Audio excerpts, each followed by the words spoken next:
अस्सलाम वालेकुम।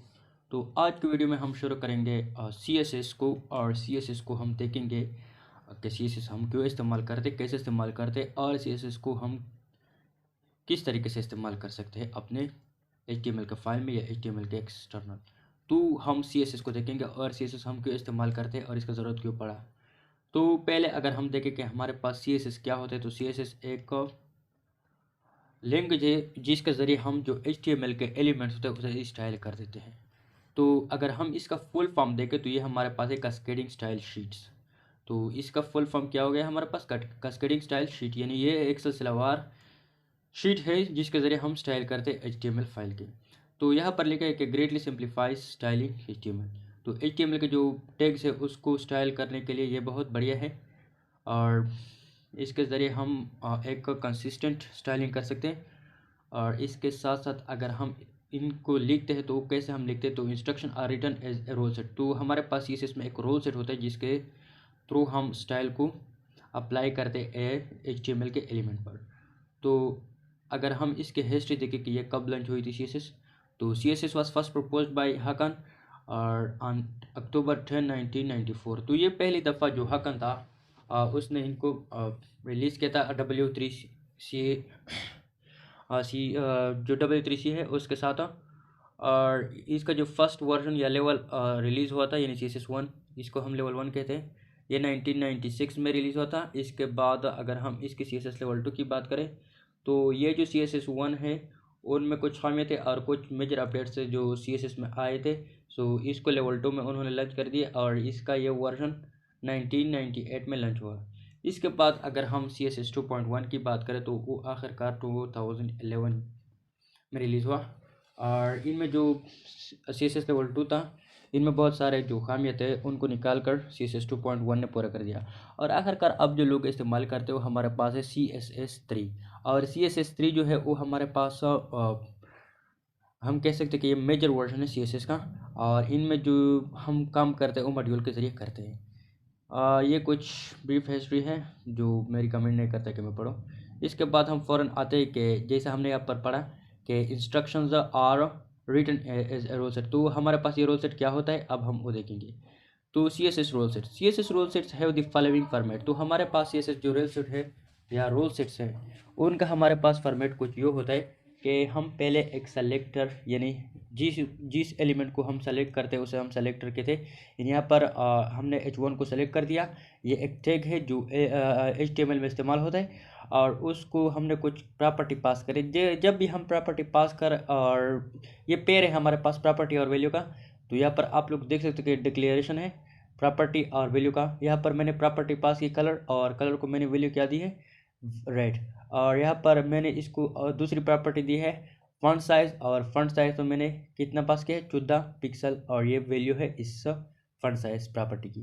तो हम कह सकते हैं कि selectors indicate the tags are other elements. Selector के जरिए हम क्या कर सकते हैं या ये किस तरफ इशारा करता है, ये हमारे पास टैग या कुछ दूसरे एलिमेंट की तरफ इशारा कर देता है। इसके बाद प्रॉपर्टी या value pairs given the attribute to define the value of the attribute. तो जो हमारे पास प्रॉपर्टी और वैल्यू का जुड़ा होता है pairs give the attribute to define and the value of the attribute.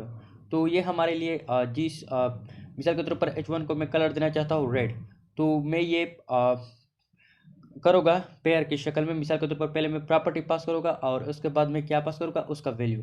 तो ये हमारे पास एक पेयर हो गई और इसके ज़रिए हम इसका कलर या स्टाइल डिफाइन कर देते हैं। So property values are separated with semicolon. तो जब हम दो या दो से ज़्यादा वैल्यू को पेयर को पास करते हैं एक सेलेक्टर के लिए, तो उनको हम जुदा करने के लिए क्या इस्तेमाल करते हैं, सेमीकोलन इस्तेमाल करते हैं। यहाँ पर आप लोग देख सकते हो कि यहाँ पर सेमीकोलन इस्तेमाल हुआ है क्योंकि यहाँ पर हमने इसके लिए 2 पेयर पास किए हैं। मिसाल के तौर पर एक कलर के लिए पास किए हैं और इसका वैल्यू मैंने रेड दी है, और एक मैंने फॉन्ट साइज़ के लिए इस्तेमाल किया है जिसको मैंने 14 पिक्सल का वैल्यू दिया है। तो जब भी हम दो हमारे पास पेयर होते हैं उनको हम जुदा करने के लिए सेमीकोलन का इस्तेमाल करते हैं, सेपरेट करने के लिए। इसके बाद अगर हम देखें तो हम अब ये अप्लाई करेंगे अपने फाइल में। बाय द वे मैं जो टेक्स्ट एडिटर इस्तेमाल करता हूँ इस वीडियो में वो हमारे पास है विजुअल स्टूडियो। देखो विजुअल स्टूडियो का इंस्टॉलेशन बहुत इजी है। पहले तो आप लोगों को मैं रिकमेंड करता हूँ कि विजुअल स्टूडियो अगर आप लोगों ने इंस्टॉल नहीं किया है तो यहाँ पर क्रोम पर आओ और ये बिल्कुल फ्री है। और यहाँ पर लिखो VS स्टूडियो।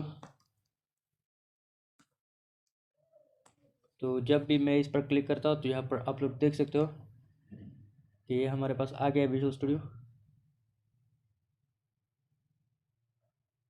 और यहाँ पर आप लोग देख सकते हो कि डाउनलोड फॉर विंडोज़। अगर आप लोग विंडोज़ पर हो और अगर आप लोग मैक पर हो तो इसे इस्तेमाल करो, और अगर आप लोग लिनक्स पर हो तो यहाँ पर इसको डाउनलोड करो और फिर इसे इंस्टॉल करो। मेरे वाले में पहले से है तो I am not going to download it again, सिर्फ आप लोग को बताने के लिए मैं यहाँ था।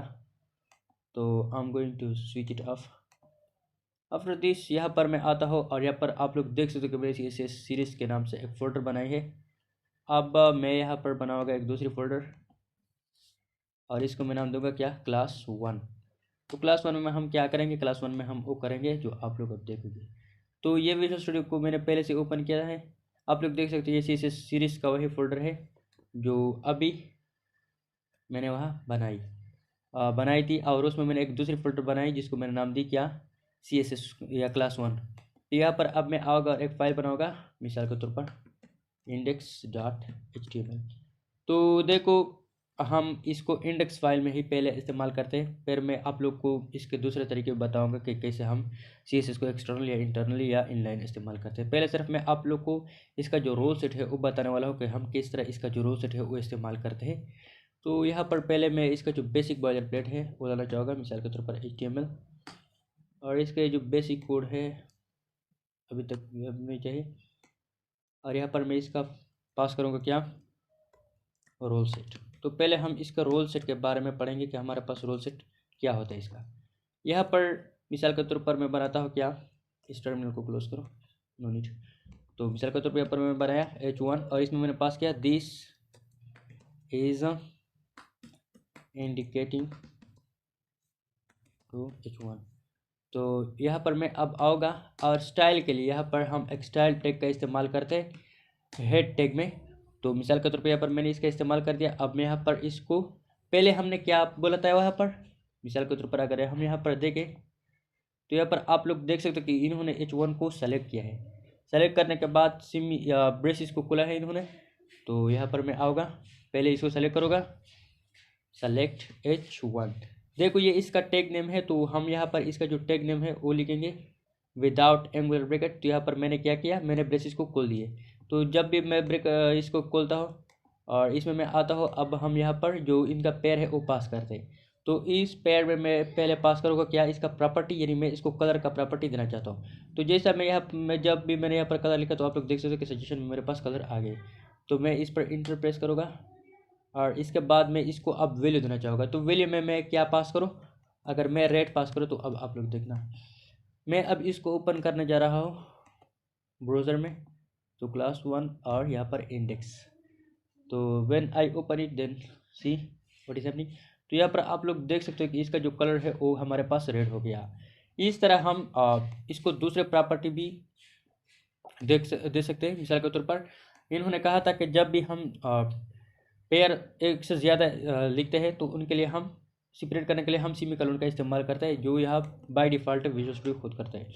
तो यहाँ पर मैं अगर इसको बैकग्राउंड कलर दूँ, ये सब चीज़ें मैं बताऊंगा, लेकिन सिर्फ पहले आप लोग को मैं रूल सेट बताता हूँ कि हमारे पास CSS का रूल सेट हमारे पास कैसा होता है। तो यहाँ पर मैंने इसका ब्लू पास कर दिया और अब मैंने इसको सेव कर दिया। सेव करने के बाद मैं ब्राउज़र पर आता हूँ और जैसे भी इसको रिफ्रेश करें तो यहाँ पर आप लोग देखना कि इसका जो बैकग्राउंड कलर है वो हमारे पास क्या हो गया, ब्लू हो गया। तो रूल सेट में हम पहले एलिमेंट को सेलेक्ट करते हैं, यानी जो इसका टैग है पहले इसको सेलेक्ट करते हैं। यहाँ पर मेरे वाले में H1 है तो मैंने इसको सेलेक्ट कर दिया। उसके बाद मैंने ब्रेसिस को खोल कर इनमें पेयर हमारे पास जो होता है उनके ज़रिए मैंने इसको कलर रेड दे दिया। यानी पहले प्रॉपर्टी इसमें मैंने पास कर दिया कलर का, और कलर में मैंने वैल्यू को रेड पास कर दिया। इसके बाद मैंने बैकग्राउंड कलर को ब्लू, यानी ब्लू हमारे पास वैल्यू है, इसको हम कह सकते हैं क्या, यहाँ पर मैं अगर कमेंट ऐड करूँ, सॉरी यार, यहाँ पर तो हमारे पास जो बीजी कलर है वो हमारे पास क्या है, वो हमारे पास है प्रॉपर्टी। और अगर हम बात करें इसका जो ब्लू है ये क्या है, ये है इसका वैल्यू। तो आप लोग कुछ ऐसा कर सकते हो कि इनका जो बैकग्राउंड कलर है, ये यहाँ पर कलर है, वो हमारे पास क्या है, इसका प्रॉपर्टी है। और इस प्रॉपर्टी में हम वैल्यू को पास करते हैं जो मेरे वाले में रेड और ब्लू है। देखो जब हम दो पेयर्स को जुदा करते हैं, सेपरेट करते हैं, तो उनके लिए हम सेमी कॉलन का इस्तेमाल करते हैं। लेकिन जब हम प्रॉपर्टीज़ को या प्रॉपर्टी और वैल्यू को आपस में सेपरेट करते हैं तो उनके लिए हम किस चीज़ का इस्तेमाल करते हैं, उसके लिए हम कॉलन का सिर्फ इस्तेमाल करते हैं, सिर्फ कॉलन का इस्तेमाल करते हैं। अब हम देखते हैं कि हमारे पास और ये क्या कहते हैं। बाय द वे ये इंट्रोडक्शन वीडियो, इसमें सिर्फ हम इंट्रोडक्शन करेंगे। तो क्लास रूल सेट हमने देख लिया कि हमारे पास रूल सेट क्या होते हैं। रूल सेट में हम पहले एक एलिमेंट बनाते हैं HTML में। तो उस HTML को हम सेलेक्ट करते हैं यहाँ पर, और इसको सेलेक्ट करने के बाद उसमें हम कुछ प्रॉपर्टी और वैल्यू पास कर देते हैं जो यहाँ पर हमने देख लिए। इसके बाद मैं आता हूँ और CSS सेलेक्टर की तरफ मैं अब आता हूँ कि हमारे पास CSS सेलेक्टर हमारे पास क्या होता है। देखो मैंने क्या किया, मैंने यहाँ पर सेलेक्ट किया, लेकिन ये सिर्फ आप लोग को रूल सेट बताने के लिए। अब हम दूसरी वीडियो में हम क्या करेंगे, हम इसको सेलेक्ट करेंगे।